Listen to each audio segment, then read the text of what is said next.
Hello guys and gals, and welcome.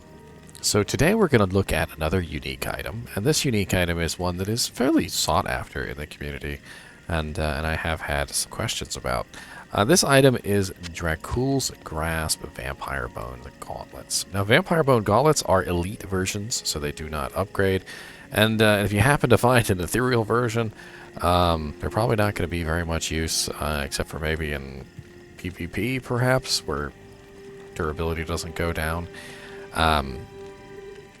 You can't put a Zod rune in Vampirebone Gauntlets, and you can't, unfortunately, get any kind of repair durability effect on them either. So it does come at a bit of a downside. Now, Vampirebone Gauntlets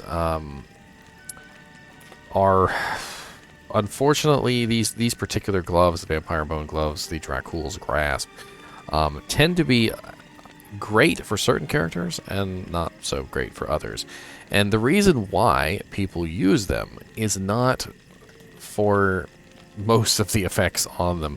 You'll actually find that the reason why people use Dracul's Grasps is specifically for one effect on them, and the rest is just kind of icing on the cake. Now, first off, let's take a look at the level requirement, which is level 76. So these gauntlets are going to be, or these gloves, are going to be very, very high level. You're not going to be able to use these on lower level characters, and this is important to note. We also have a strength requirement of 50, which is not too terrible, and I think most characters in the game can do the 50 strength requirement with ease. Now, the effects on this are rather interesting, and let's just start off with the biggest effect right away, shall we? So 5% chance to cast level 10 Life Tap on striking. So what is Life Tap and what does it do? Well, Life Tap is a Necromancer curse, and this particular curse has a variable duration depending on level, but the effect of the curse is exactly the same across the board. So for instance, if it was level 1, it would be 50% heals damage by. If it was level 11, it would be 50% heals damage by. It doesn't matter. Now, the unique thing about this curse, though, is it doesn't matter what the drain potential of the monster is. And that's an entirely separate video, but I'll go over it very briefly. So when you attack a monster, monsters actually have a variable drain potential, which means that if you attack a skeleton, for instance, that is one of the most obvious ones that people know. Skeletons have 0%, which means that if you hit them with a life leech ability, doesn't matter what it is, if the ability leeches life, you won't get any, because they have a exact percentage which reduces all of incoming or outgoing lifesteal by 0%. So you're getting nothing. Well, Life Tap doesn't work that way. Life Tap works on physical damage, and when you utilize it on a monster, you will just simply gain back 50% of the damage dealt in HP, which is pretty amazing. The duration of level 10 Life Tap is 37.6 seconds. So it's really freaking large of a duration, really long duration. We also have an 8.6 yard radius, which means that if we're out here, we're wailing on some monsters, and we start casting our Life Tap, you're going to see that it's going to hit just about everything nearby.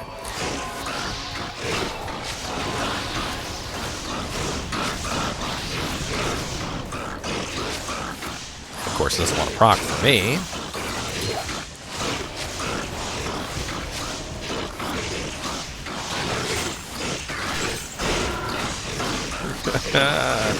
Sometimes getting the initial proc is difficult, and it's never been this difficult before. I do have them on, don't I?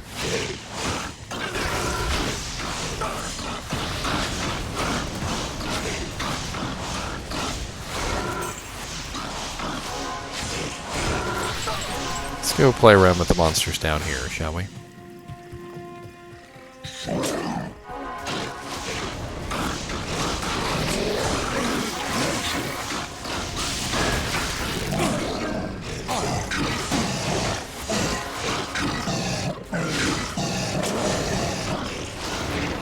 There we go. now there's our life tap, and you can see it's nice little bloody things that stick over their head. And now every time I hit the monsters, I'm going to get back 50% of the damage that I deal in health, and it is really, really, really good. Like, you guys don't even know. It is a huge amount of health back, and it can sustain you almost indefinitely, because once it procs, once it's actually up on the target, it will continually re-proc over and over again. And with a 37.6 second duration, if you're fighting a really tough monster, you can just simply hold the button down, and you will deal massive amounts of damage, and massive amounts of lifesteal will come back.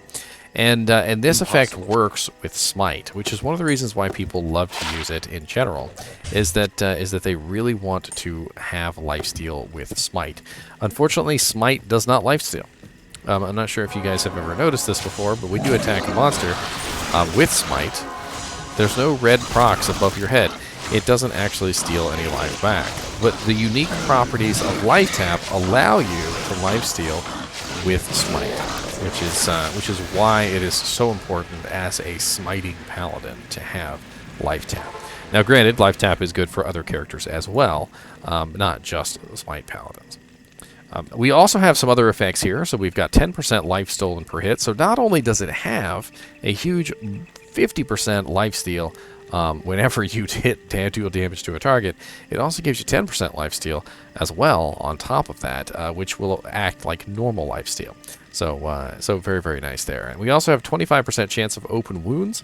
And open wounds is really, really awesome because it prevents monsters from regenerating. So when a monster is bleeding, the monster cannot regenerate, and they are stuck in this state for 8 seconds after it's applied. Now, the reason why these gloves are so sought after is because of the life tap and the open wounds. When you're fighting Ubers, open wounds is absolutely important to keep the monsters from regenerating, and life tap is absolutely important to help keep you alive during this process. And the two together will literally help you kill the Ubers. We also have an enhanced defense, which does vary a little bit from 90 to 120%. It's not a giant variable. And then we also have plus 15 strength, which does vary between 10 to 15. So do keep that in mind. This actually can help you put on other equipment. As you can see, it only has a 50 strength requirement. So something with a very low strength requirement, which also has a bonus to strength, is going to come in handy to help you put on other gear. And Dracul's graphs are used in that particular fashion.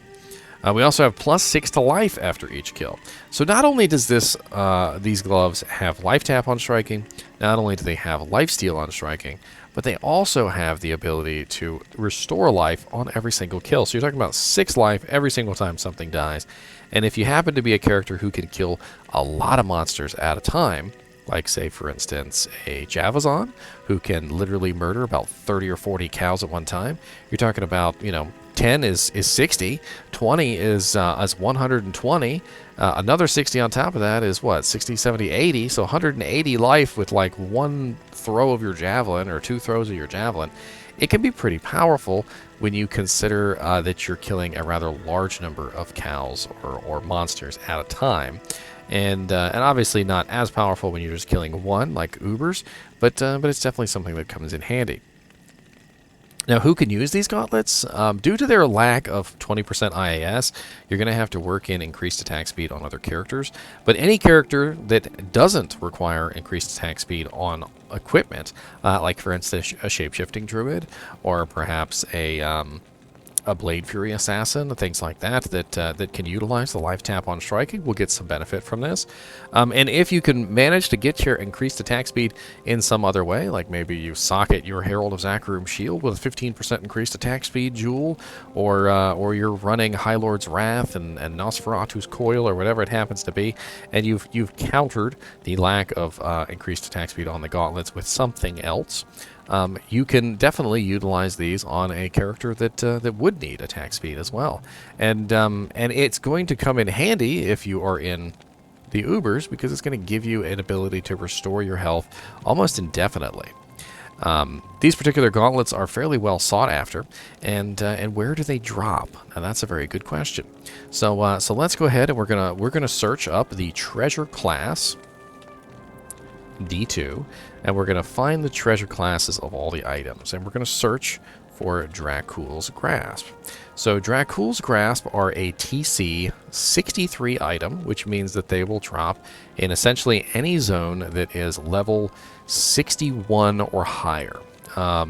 Now, the reason why it works like this is because if you're in a level 61 zone, there are elites and champions, and the elites will be 2 levels higher than the area level. So if all the monsters in the area are level 61, and the elites are 2 levels higher, then that means they are level 63, which means that they can, in fact, drop Dracul's Grasp.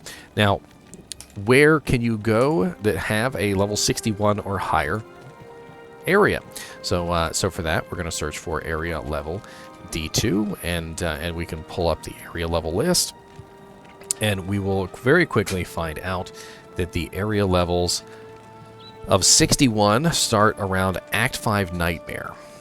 So around Act 5 Nightmare is when level 61 starts, and if we really want to be sure that we're finding the items, looks like Halls of Anguish, Neolithek's Temple, and so forth and so on. Pretty much all of Act 5 for the most part, with some few exceptions. And then, of course, all of Hell difficulty will drop Dracul's Grasp, because everything is over level 63. And basically, if you're in Hell difficulty, there's a good chance you can get some Dracul's Grasps. And if you are in Nightmare difficulty, you're going to need to be in Act 5. That is about where things start. You might also be able to get them from Mephisto in Act 3, but only Mephisto specifically, and most likely not his minions. Anyway, as always, I do appreciate you guys and gals watching my videos, and keep watching.